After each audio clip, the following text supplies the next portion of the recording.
Am I on? So this is Richard Nikoley coming to you live video, not live, from Phuket, Thailand, and I haven't done a video in a while, so I thought, well, maybe I might want to. I have a million things running through my head. I've been doing blog posts, if you've been to freetheanimal.com, and the world is in an interesting place right now. In terms of hope, I think I'm somewhat what's the word? Emboldened or enlivened or optimistic, right? There is something about just the human experience where the truth comes out. It has to. If it didn't, we would be dead, because, you know, animals, other animals, all the other animals live in nature where the concept of truth really isn't much of a factor, because they just do what they do. All of them do what they do, always. It's objective. There are no lies. There is no truth. It is just reality. Humans have this unique ability to influence others that has nothing to do with what reality is.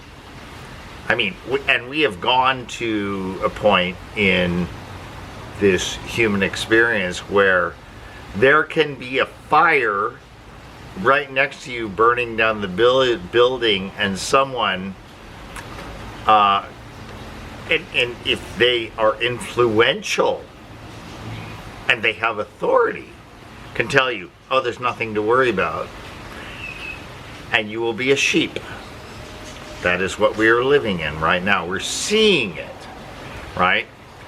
Before this, back in the day, hi girl, I have a doggie that came to see me here in the place. She's a sweet female, sort of like a cross between a South African Ridgeback and a pit bull, as near as I can tell, but she's a sweetheart. Anyway, the owners of this place are South Africans, by the way. They built it 25 years ago, where I live now. What was I saying? The propensity of people to just believe what other people are telling them, and we're seeing in stark reality, with contrast, like you want your HD TV to be, so when it's dark, it's not like gray, it's actually dark, right? Contrast ratio is a big thing in HD TV, for those who know. But so what we are beginning to see is becoming somewhat laughable. We may be months away or years away from the process, you know, just you know, doing its natural order thing. And so I get to the point where I say, well, do I still want to be calling people fucktards and all that, or just let them gradually understand what fucking idiots they are and have been for, well, a year and a half. See, I give people a dispensation, with this COVID thing, that if, after 3 months, you should have been objective, honest, and, independently thinking enough to know that there was something up here. So everyone after 3 months who still advocated COVID, advocated for vaccines, and advocates for mandates and everything all else, those people should all really, in my heart of hearts, they need to call Noah, if you know what I mean. Right. Now there's a greater reset. There's a greater reset. I know I have many friends who resist that sort of catharsis. I embrace it. Anyway, I just wanted to check in. I haven't done a video in a while, or I haven't told you.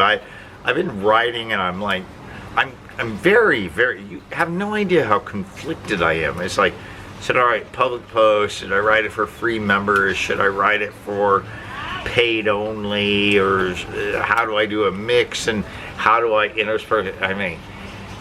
Because I hate to do sales and marketing and say oh, do this and there's only 1 day left and I fucking hate that shit. And I hope that people who actually pay me to write, of which there are hundreds now, are the same way. It's like, give it to me straight, man. It's right. What's your price? What's your price? I pay it or I don't. I love you or fuck off. It's all fine with me, right? And so, yeah, I just don't like that. Imagine that I get up in the morning, I say, how do I get a bunch of people to feel, to do FOMO, fear of missing out? That's the whole marketing thing, fear of missing out. So how do I get a bunch of people who maybe don't even like me, but I'm gonna do all this shit, you get this, you get this, you get this, you get this, you get this, and give them a fear of missing out, so they give me money, right? Are they gonna be happy, satisfied, whatever? I can't imagine doing that, but I see people doing it all the time.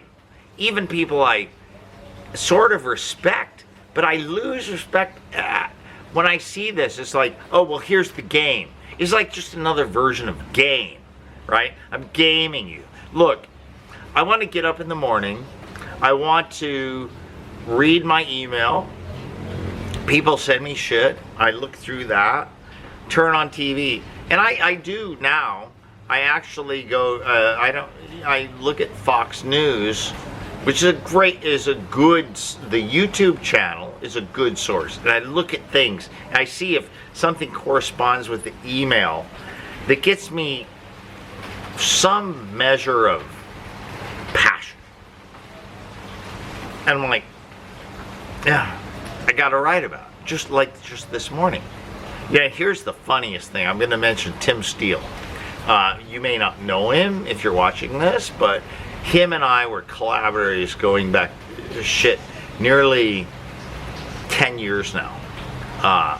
Chief Master Sergeant of the Air Force, Tim Steele. I was a lieutenant in the Navy, so I am a superior officer. Senior officer, not necessarily superior, right?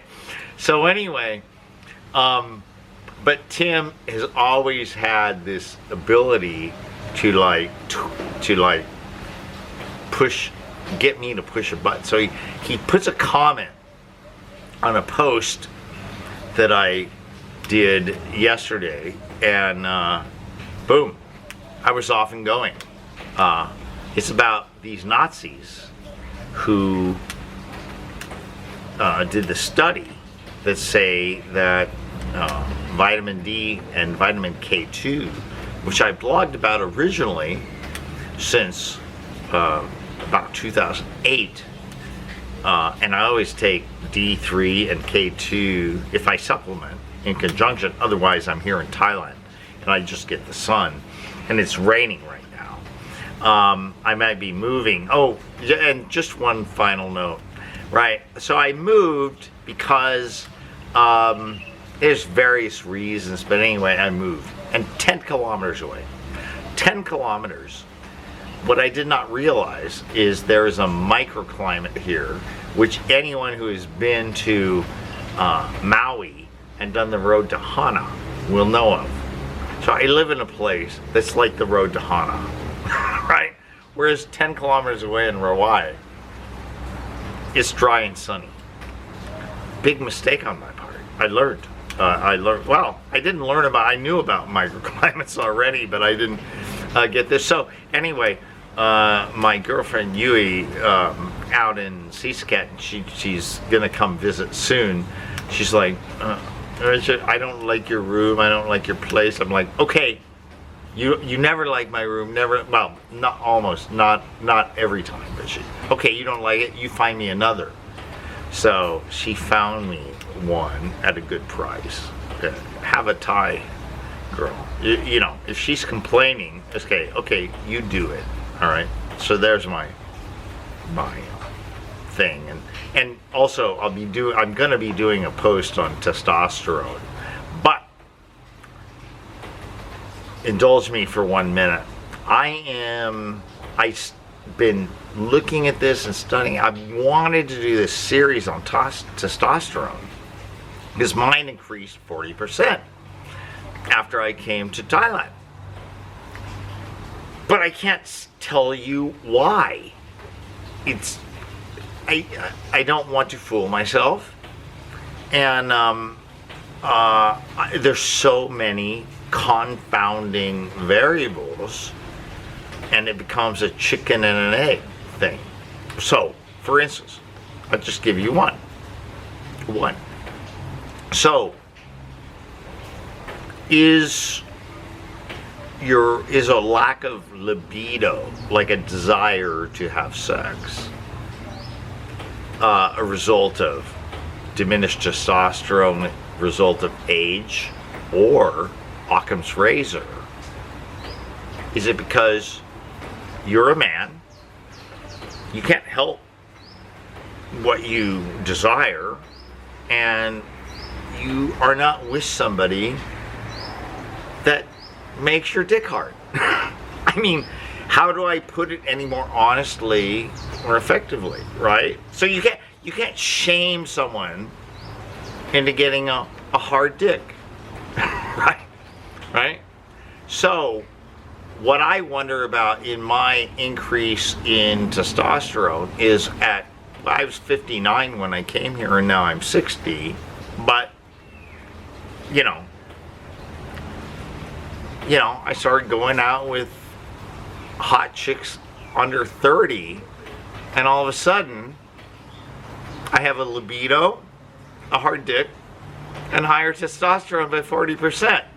So, what is the real answer? I didn't take any supplements. It just happened that way. What's the real problem? All right, that's for next. All right, bye-bye.